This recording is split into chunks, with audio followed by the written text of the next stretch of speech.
Hit Radio, l'essentiel de l'actualité.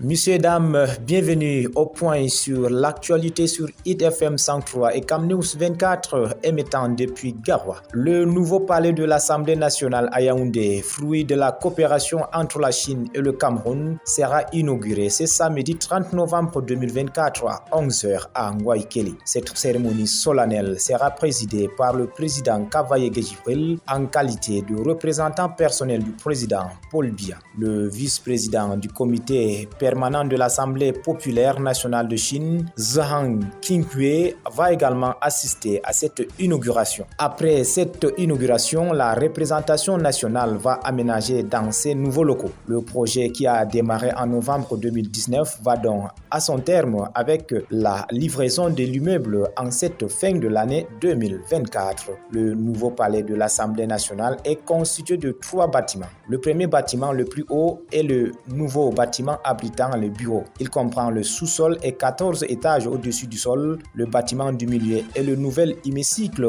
comprenant un sous-sol et 3 étages au-dessus du sol. Le troisième bâtiment est la salle des banquets avec un sous-sol et 2 étages au-dessus du sol. Le FECOM investit près de 43 milliards de francs CFA dans les projets de développement de la région de l'Adamawa. L'information a été rendue publique ce mercredi 27 novembre 2024 à l'occasion de la célébration du 50e anniversaire du Fonds spécial d'équipement et d'intervention intercommunale FECOM en son siège régional 6 au quartier Onaref à Ngaoundéré. Pour cette célébration, des journées portes ouvertes régionales et d'une conférence au débat ont permis de mettre en lumière le rôle crucial du FECOM dans la construction de la solidarité nationale et le soutien aux collectivités territoriales décentralisées. Avec pour thème le FECOM, outil de construction de la solidarité nationale, Antoine Roger Eboine-Lem, chef d'agence régionale de FECOM, a rappelé que depuis sa création, l'institution a accordé 693 concours financiers d'un montant total de 39,9 milliards de francs CFA aux communes et communautés urbaines de la région de l'Adamawa. Les projets financés par le FECOM sont variés et répondent aux besoins spécifiques des populations locales.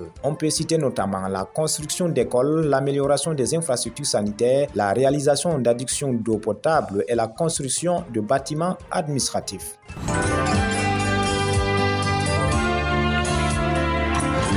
L'actualité internationale. Au-delà des frontières camerounaises, Mali, la préparation des élections évoquées en Conseil des ministres. L'annonce a été faite lors du premier Conseil des ministres auquel participait le nouveau Premier ministre, le général Abdoulaye Maïga, et les membres du gouvernement remanié. Il n'y a pas encore de date officielle fixée. On ne connaît pas pour le moment l'ordre chronologique de scrutin que le chef de la junte souhaite transparent, apaisé et qui devrait mettre fin à la transition. Initialement, les militaires maliens, sous la pression internationale, s'étaient engagés à céder le pouvoir aux civils en mars 2024. Ils sont revenus sur cette promesse sans fixer de nouvelles échéances. Si cette fois-ci ils tiennent promesse, l'actuel Premier ministre, qui détient également le portefeuille de l'administration territoriale, sera le pivot de l'organisation des élections. Le général Assimi Goïta, quant à lui, est pressenti comme probable candidat à une future présidentielle.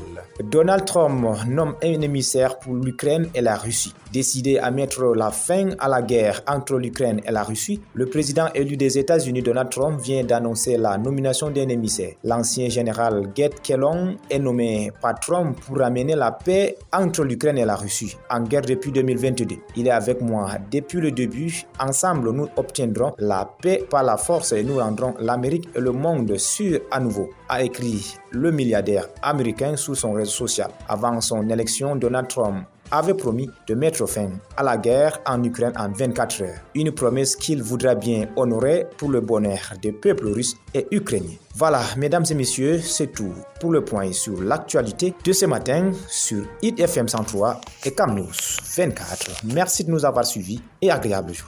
Hit Radio, une info d'avance.